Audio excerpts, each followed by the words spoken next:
नमस्कार मित्रांनो, आपण पाहतात आमचा गुरुजीज ब्लॉग यूट्यूब चॅनल आणि मी आहे रावसाहेब फुंदे.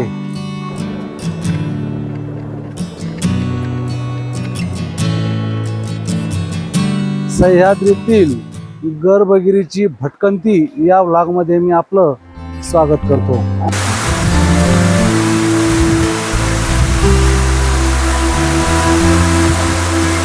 पहा मित्रांनो, आपण नाथ संप्रदायामधील जे अवलिया नाथ आहेत त्यांचं एक मंदिर आणि त्यांची तपस्या स्थली पाहण्यासाठी जात आहोत. पण मागच्या आठवड्यामध्ये जो मोठा पाऊस झाला आहे त्यामुळं तिकडं जाताना रस्ता कसा आहे आपण पाहू शकता. जे तुम्ही पाहिलेलं नाही अशा अद्भुत ठिकाणाकडं जायचंय.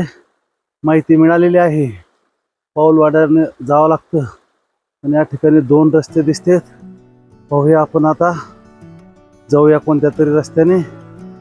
मित्रांनो, 2 किलोमीटर पायी प्रवास करतोय आणि अजूनही आपण जे नाथांची तपस्या स्थली किंवा मंदिर आपल्याला सापडलेलं नाही. गर्भगिरीचा हा सुंदर पर्वत आपण पाहू शकता.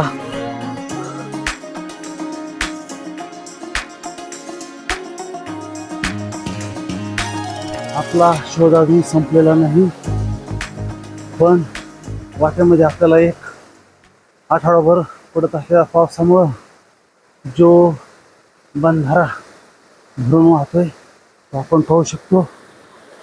चला,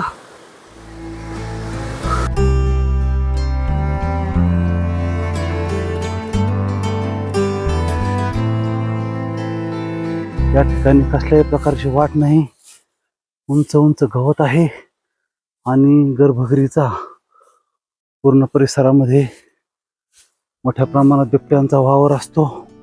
मित्रांनो, आता एक आशेचा किरण आहे की पुढं पाऊलवाट आपल्याला दिसते. ओम आदेश. तर मित्रांनो, गर्भगिरीच्या कुशीमध्ये जे अवलिया नाथ यांचं तपस्या स्थळ आपण शोधत आहोत. पण अजून मंदिर आपल्याला मिळालेलं नाही. पण अतिशय सुंदर वॉटरफॉल आपण पाहू शकता. तुम्हाला मी दाखवतो.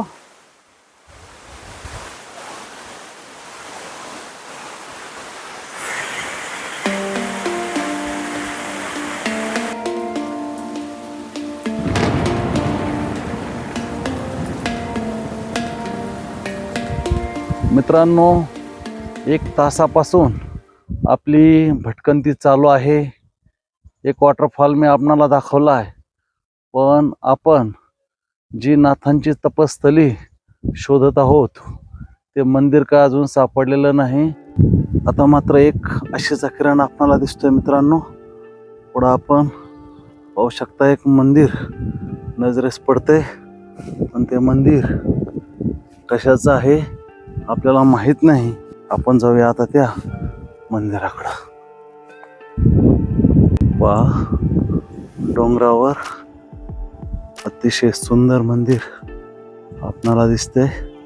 पण आता हे मंदिर तारकनाथाचं आहे की अवलियानाथाचं आपणाला माहित नाही.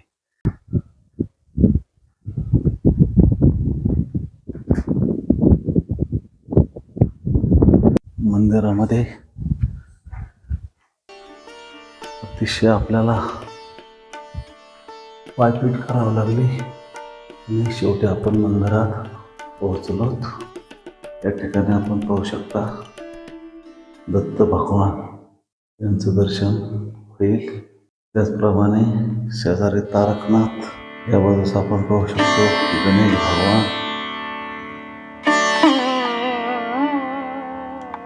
म्हणजे अवलियानाथ नाही, तारकनाथ नाही, पण आपण दत्त भगवान आणि मच्छिंद्रनाथाचं दर्शन या ठिकाणी घेऊ शकतो.